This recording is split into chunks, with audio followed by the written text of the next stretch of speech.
everyone! This is Mayden, Dragon Babaeng Dragon na di bumubuga ng apoy at tayo ay uwi na po para sa special event ng graduation ng ating mga anak.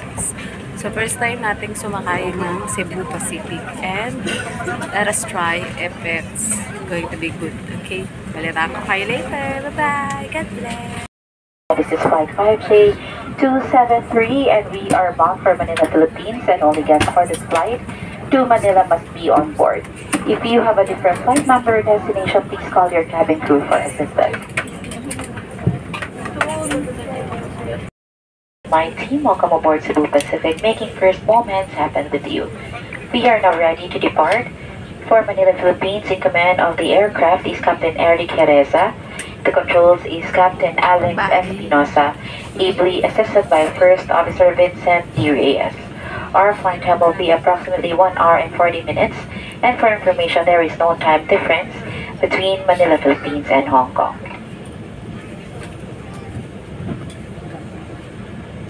At this moment, please direct your attention to your cabin to demonstrate the safety features of this aircraft. Each seat is provided with a seat belt to fasten push ends together. Tighten seatbelts by pulling loose end to unfasten, lift up of buckle, pull free and release. In case of a water landing, your life vest is found under your seat. Remove sharp objects from your body. To don and vest over the head, take tape around the waist and push ends to buckle. Pull tape to tighten. When outside the aircraft, the full inflation tags the inflate vest. Manual inflation is done by means of the red tubes. Blow the increase and push pins inward to release air. Light will automatically illuminate once the battery is immersed in water. Do not inflate the life vest inside the aircraft, and please be reminded that unauthorized removal of life vest from the aircraft constitutes theft and is punishable by law. In case of rapid change in cabin pressure, oxygen masks will automatically drop from the compartments above you. Immediately grab the mask and pull it towards you. Put the oxygen mask over your nose and mouth. Pull elastic band sideways for a snug fit and breathe normally. Put your own mask first before assisting others. Keep it on until you are advised to remove it. In case of emergency evacuation, follow the lights that will lead you to the exit. For further information, please refer to the passenger briefing card found in your seat pocket. This aircraft is equipped with emergency exit signs found in the cabin. The location of the nearest exit may be behind you. Each cabin door is equipped with a slide raft. In any eventuality, guests must leave their bags and immediately proceed to the usable exits. There are also fire extinguishers in the cabin. Operation of the device is indicated on the equipment itself.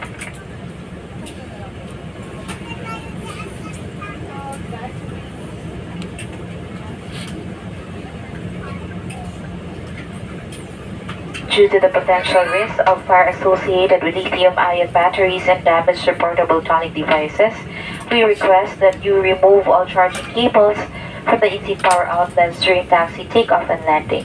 In addition, please do not charge any electronic devices, including power banks, during this time. 12:30! Nasa Pilipinas na tayo at magsasubmit na tayo ng ating e-travel. At kukunin din natin ang ating check-in luggage. Welcome to Philippines! Mabuhay! Maulan! May bagyo!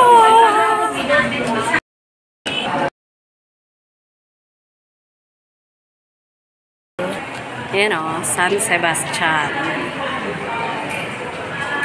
Yung mga arts dito na pwede for content. Yan.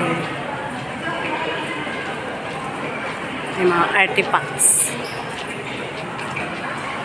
Say hello to the manok, tiktilaok.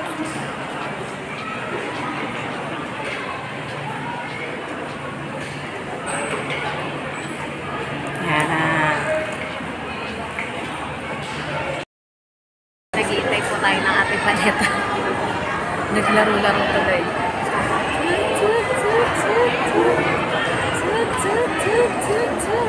Wawa nun yung ibang mga maleta, may mga nabasag yung mga gulong. Kasi nga sa pagkakaano, paglalagay, muntik pa tuloy ako tumumba. Ayan, laro pa more. Ayan, dumadaan sa conveyor ang mga maleta. So, abangan na lang kayo later habang nag-i-intay rin sa akin ang aking mister sa labas. Kailangan kayo tayo ng maleta ko. At hopefully and praying na may bangka papunta isla and dito, smooth sailing lang at safe ang pag-ibiyahe namin. Bye! God bless! Akala ko picture. Naman po, basag ang maleta. Kaya mahirap talaga yung ganitong maleta. Mas maganda yung tela eh. Ito naman, at least safe. May nakabalot na tela sa kanyang maleta. Habang inihintay ang maleta, hindi pa siya dumarating. Wala nang maibubuga, wala na kung maramdaman. Pacific na buhay. That will be our airplane for flying to Philippines.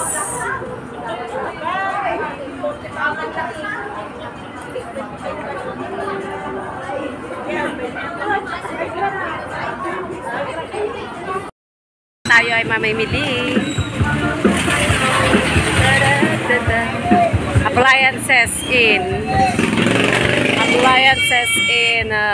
Binangonan. May event yata sa Inares Plaza. Yan ang buhay ng Pilipinas na mamimiss na mga nasa ibang bansa. Enjoy lang. Welcome to my YouTube channel. Narito ko na kasama aming Kuya Cap, Kuya Orlan. Nako, parang tatay loli. Ayan. Baka hindi na ako pasasakayin dito at puno na hindi susunod na lang kami. May inaasikaso pa rin naman sa edisyon. Saan kayo pupunta? Sige na, magkakanto na po muna kami. Say hi muna, Tio Orlan. Hey! Welcome to my vlog. Welcome daw sa vlog. Welcome to my vlog. Ayan na po tayo, narito na tayo sa Barangay Bumbong at aking maleta at gamit ay nariyan pa saan. So far, the weather is good. Siyempre kasama namin ang aming kapitan. Ayan, may kausap para sa mga... Kapitan ng Anusa. Kapitan ng Anusa. Kapitan ng Anusa, kapitan ng Anusa. Hello! Hello po. Kaya naman pala talaga nagkakakita mga ser-ser eh. Ayan. Siyempre dahil mag-graduation. Ayan, dahil mag-graduation na yung mga monoblock. Ayan na. Bye! Po ay papasok at sasakay sa bangkang MB Marcos ng Bongbong. Kita niya ang pagkakagawa. Oh, diba? Binablog ko. So yeah, tayo uupo na. See you later. Bye. Entry ko na di bumubugan ako at kami uuwi na ng isla after one day of waiting. Thanks God, wala na yung bagyo. Diba umalis na, natakot sa amin yung bagyo. Siyempre, dragon ba naman ang uuwi. So bye, update you later pag nasa Bongbong na kami. Bye, God bless. Beautiful sunset.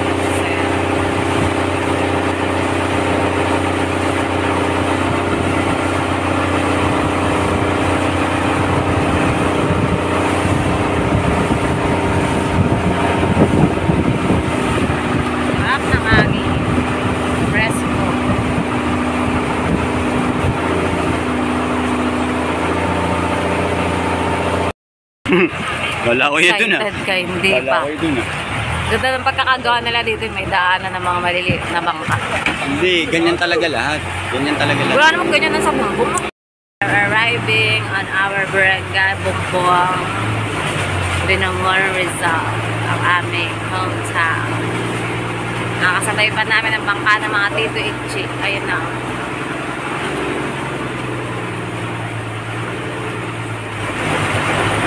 Welcome to our barangay. Tito Itchy at Tito Mark. Favorite naman nila ni Boy ang kanta. Tayo ay narito na sa aming barangay. Ayan. at tayo ay uuwi na sa ating bahay. So, babay na muna sa inyo lahat. Later na ulit. Motor ito nasa gilid. Asa na mama? Nasa na mama mo? Ang mga ate Lian. Nandun din. Si Maylin nasaan? Nasa Antipon. Oh! Doon masya magbabakasyon. Luto na. Ang ginagawa ninyo diyan moment. Ang ate Tirna. Masarap yun. Nasaan ang ilaw? Ba't wala na namang ilaw ang mga ito? Nagpipiling-piling na natutulog. O tulog talaga. Da-da-da-da. Hindi mo magagapay. At tayo ay kakain ng isaw o Betamax sa Pilipinas. May ganyan-ganyan ka. Tapos, sisip-sipin yung sabaw. Hindi ko masip-sip. Gawa hawak ako sa cellphone. Basta sauce. Oh, sip-sipin daw. Thanks, sister. Ang alam niya. Sarap. Merienda time. Bye! Love you, ma. Breakfast. Kain na. Ayungin, ayungin. Itlog, itlog. And sinangag. Let's eat. Kain po tayo. Almusal. Ayungin na inihaw at itlog at sinangag.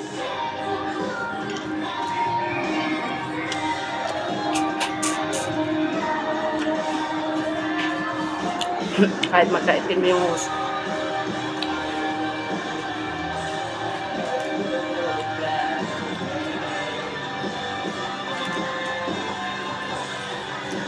Bye! Makikita ko anong ginagawa nila sa ating mga bagay.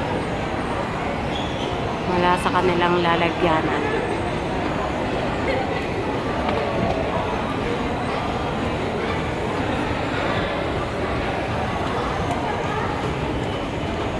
May CCTV.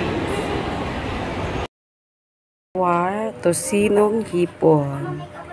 Yummy, yummy. Cook by my hubby.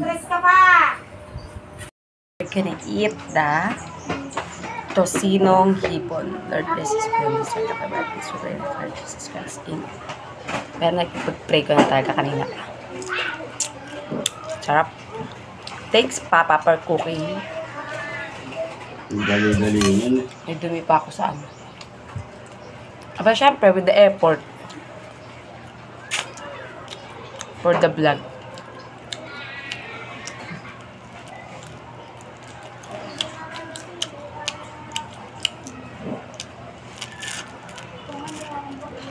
Dito, hindi ka mahirapang bumili ng mga pagkain. Kasi ang mga isda, kusang dumadaan. May mga nag-aalok. Kahit mga lutong pagkain. Banana Q, ginataan, pandesal, di ba? Para sa mga pinakamad lumakad. So, that's it. Bye!